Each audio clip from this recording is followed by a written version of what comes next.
The world around you, a complex web of symbols, sounds, images, and ideas, is not merely an objective reality. It's a veil, woven from countless hidden messages, the whispers of power, of invisible social structures shaping your perception and actions. In this postmodern era, where truth has become a slippery concept and every belief can be deconstructed, decoding these messages is no longer an intellectual pastime. It's an existential imperative. This is when you must see through the glamorous facade, through empty promises, and confront the true nature of what's manipulating you. You were born into a world brimming with stories, grand narratives of progress, reason, and universal values. But Nietzsche showed you that these stories, no matter how beautifully painted, are merely tools of the will to power. They are interpretations humans create to cope with life's chaos, to imbue it with a meaning it doesn't inherently possess. In the postmodern era, those grand narratives have crumbled, yielding to fragmentation, to countless small, disjointed, often contradictory stories. This isn't a liberation, it's a complication. Power no longer resides in a clear center, but scatters into every corner, hidden in every status update, every advertisement, every algorithm.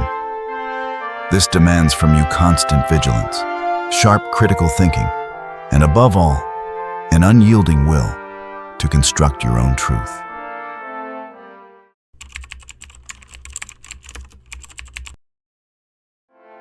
You might think you're using language to convey meaning, to discover truth. But look closer. Language isn't a neutral tool. It's a constructed system, a legacy from past generations that has shaped how you think. Every word you utter, every concept you use, carries within it a history of power struggles, of impositions and exclusions. Nietzsche warned that language is a tomb of metaphors, where vibrant original ideas have petrified into rigid concepts, preventing you from accessing the raw chaos of reality. Truth, in the Nietzschean view, isn't a fixed entity, but a mobile army of metaphors, a host of words and concepts created and maintained by the will to power. Postmodernity exacerbates this issue. Language now becomes self-referential, playing with itself, losing connection to an external reality. Terms are twisted, meanings blurred, and truth becomes a language game, a social construct determined by those strong enough to impose their own definitions. You see this in how media manipulates public opinion, how politicians use language to dodge responsibility, how advertising creates non-existent needs. Powerful words, designed to trigger emotions, to confuse, to create false consensus, surround you from all sides. Consider the phrase sustainable development. It sounds positive and irrefutable. Yet behind it lie countless economic interests, resource control policies, regulations imposed by major powers or large corporations. Or the term social justice, a widely used concept. But its true meaning is often shaped by those in power to serve their own interests, turning division into a tool to rally forces. These words aren't objective truths. They are slogans crafted to control behavior and thought. To decode, you must doubt every word. You must look at the intentions behind them, at the interests they serve. When a concept is repeated, praised, or condemned excessively, ask, who benefits if you accept this concept? Who loses if you reject it? Language doesn't just describe the world, it also constructs the world. And the world it constructs often benefits those who hold power. You must become a linguist of suspicion, an archaeologist of meaning, digging to uncover hidden layers of manipulation. You must realize that no word is innocent. Every expression has a history, a context of power and domination. Even the simplest seeming words can be traps, leading your thoughts down preset paths. Decoding language is an unending battle against ideological uniformity, against the hypnosis of repetitive phrases. You must break the automatic links between words and emotions, between concepts and acceptance. Society.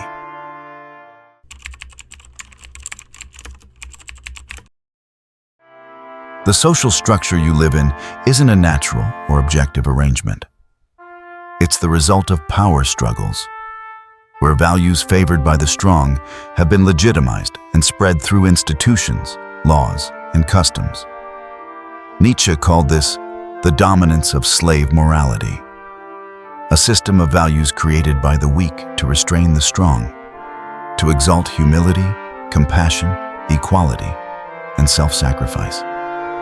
This isn't a celebration of the confident, the strong, but the self-affirmation of the resentful, seeking to bring the exceptional down to their level. In the postmodern era, slave morality doesn't disappear. It just dons new, more sophisticated disguises, often cloaked under the guise of progress and humanity. Political correctness, social justice, cultural sensitivity. These slogans, however noble they may seem, are often new tools to impose conformity, to control thought, to punish individuals who dare to step outside the mold. You're encouraged to be part of the collective, to adhere to norms, and to fear difference. Anyone who dares question these new truths will be labeled an enemy of progress, a discriminator, or backward. Look at how interest groups use postmodern theories to fragment society, to create victim groups, to solidify hatred and resentment. Hatred toward oppressors, historical or current, becomes a powerful motive for gaining power. Justice is redefined in a way that benefits certain groups. And equality often means everyone must be brought down to the lowest common denominator, aligning with the weakest. This isn't elevation, it's degradation. A clear example is the rise of cancel culture. A person can have their reputation and career ruined simply for an utterance, a viewpoint that doesn't align with the collective morality accepted by the majority. This is a subtle form of social control, where power doesn't come from a centralized government, but from the consensus of the mob. This consensus is fueled by fear, by the desire for acceptance, and by underlying resentment toward anyone who dares to stand out. To decode these structures, you must see through the veneer of goodwill and benevolence. You must ask, what are the true motives behind these calls?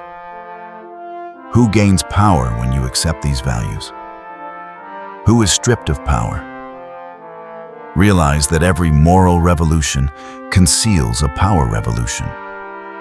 The weak, by declaring themselves victims, seek to overturn the order, not to create a better society, but to establish a new domination of their own, a domination based on subservience and conformity. You need enough cunning to realize that compassion and equality can be used as weapons to bring down the excellent. The goal isn't to create a society of strong individuals, but a society of obedient sheep.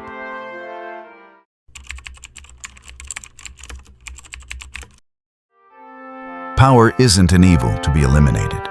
It's a fundamental force in all human interactions, an expression of the will to power, the inherent drive of every living thing to grow, to assert itself, to overcome. The issue isn't that power exists, but how power is used and how it conceals itself.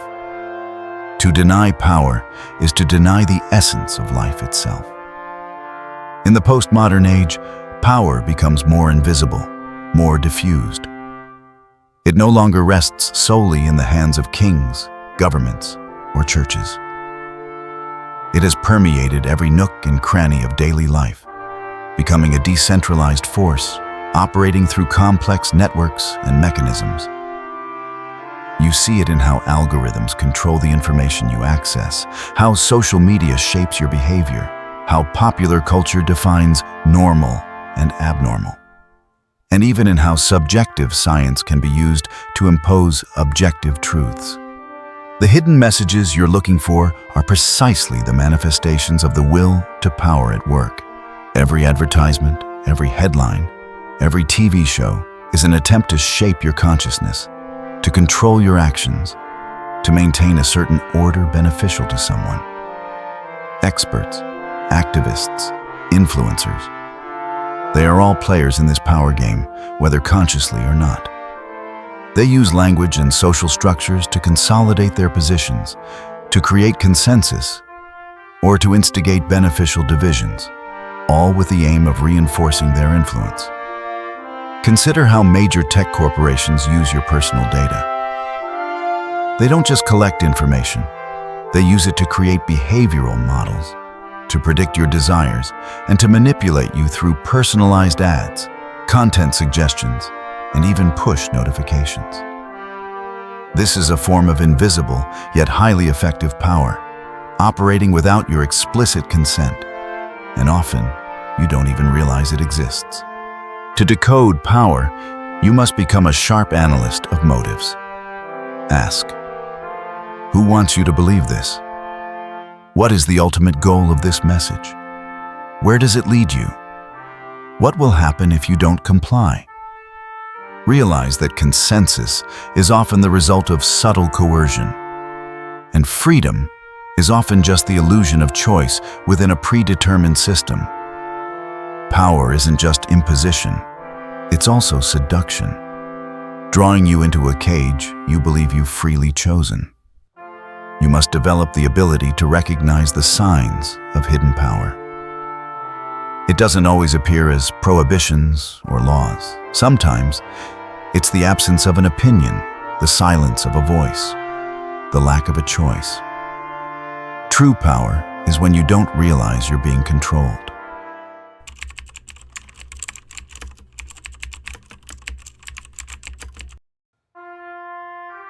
In the postmodern world, the notion of a single, objective truth has been shattered.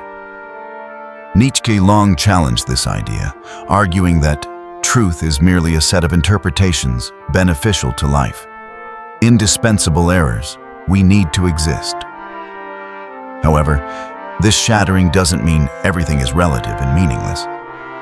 On the contrary, it places a heavy responsibility on your shoulders. The responsibility to create your own meaning for your life. The responsibility to seek truths useful for your own development. Truths you accept not because they are imposed, but because they serve your own will to power. You're taught that your perception is a product of your environment, education, and experience. But this is only part of the story. Your perception is also a tool, a weapon, a means for you to assert your will to power. Decoding hidden messages isn't just about understanding how the world works. It's also about changing how you perceive it, and thus changing how you interact with it.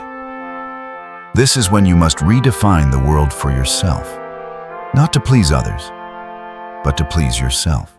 To do this, you need to develop a distant gaze, an ability to step back and observe patterns, trends, repetitions. Look at what's considered normal, orthodox, unquestionable. It is precisely in the most obvious things that the most powerful manipulative messages are hidden. Consensus is often a sign of collective manipulation. Never accept an idea just because everyone says so. You need to cultivate the ability to read between the lines, to see what's left unsaid, the unspoken assumptions. When an idea is presented as undeniable or inevitable, be especially wary. What is being hidden? Whose interests are being protected? Who is trying to frame the debate to control the outcome? Truth, according to Nietzsche, is something that is created, not discovered. In the postmodern world, this becomes clearer than ever. Every organization, every group, every individual tries to shape truth in a way that benefits them. Your task is to recognize this game and participate in it consciously, or to completely reject the definitions of others.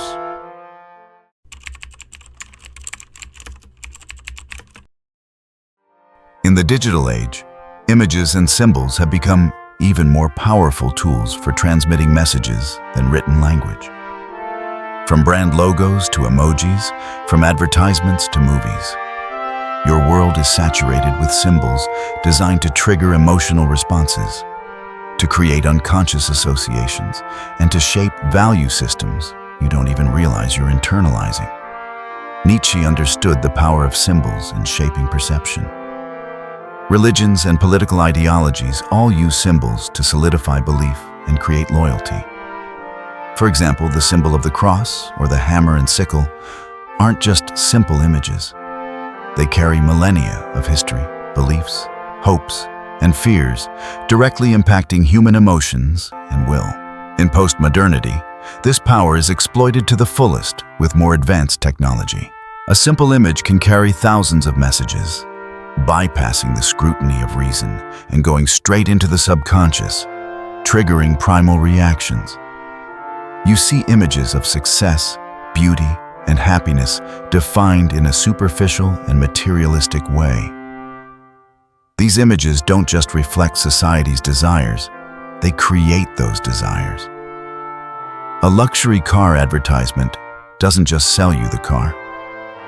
It sells you an image of status, freedom, and success, stimulating your will to possess. A photo on social media of someone's perfect life doesn't just show a moment. It creates an invisible pressure for you to live up to a certain standard, to crave something you never truly wanted. To decode these symbols, you must learn to break the link between the symbol and its surface meaning. Ask, what does this symbol truly represent? What is it trying to sell you beyond the obvious product or idea? Who created this symbol, and what do they want you to feel? What symbols are being used to evoke fear, envy, or desire within you? You must become a symbolic decoder, seeing through the layers of hidden meaning behind an attractive or frightening facade. Remember, images and symbols are the language of those who want to control without speaking. They are arrows shot directly at your will, often without your awareness.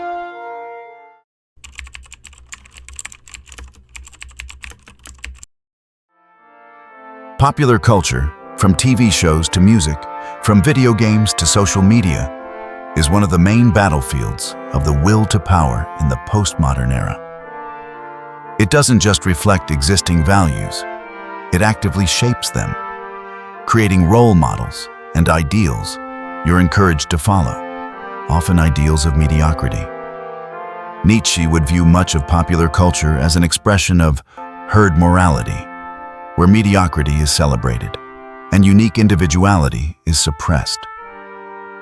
The hidden messages in popular culture are often calls to safety, to conformity, to instant gratification. You're encouraged to accept common standards, to fear difference, and to seek approval from the majority. Rebellion is allowed, but only within accepted limits. Limits that don't truly threaten the existing order. Look at how stories are told in movies and books. Often, the protagonist is a weak individual, a victim saved by an external force or by societal acceptance. These narratives reinforce the idea that you are a victim of circumstances, that you need help, and that true strength lies in compliance. The hero isn't someone who overcomes themselves, but someone accepted and protected by the collective. A clear example is the obsession with fame on social media. An individual's value is no longer in intrinsic achievements or self-development, but in the number of followers, likes, and shares. This is a form of slave morality. Your worth is determined by the approval of others, by recognition from the crowd. You are no longer a self-determining subject. You become a seeker of validation, a puppet of algorithms and public opinion. To decode popular culture, you must become a sharp critic. Don't just consume, analyze.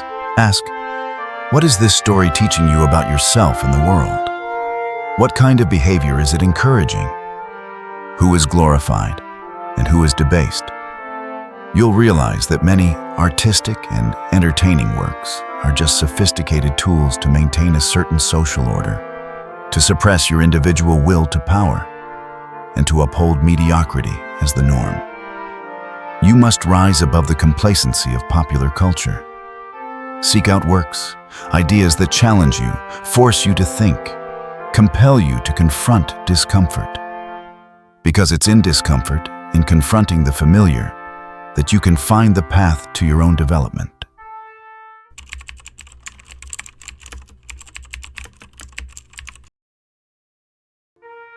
After decoding, after stripping away the hidden messages, you'll face a void. Old truths have crumbled. Values have been exposed as tools of power. This is a time of danger, but also a time of great liberation. Nietzsche didn't advocate for meaningless destruction.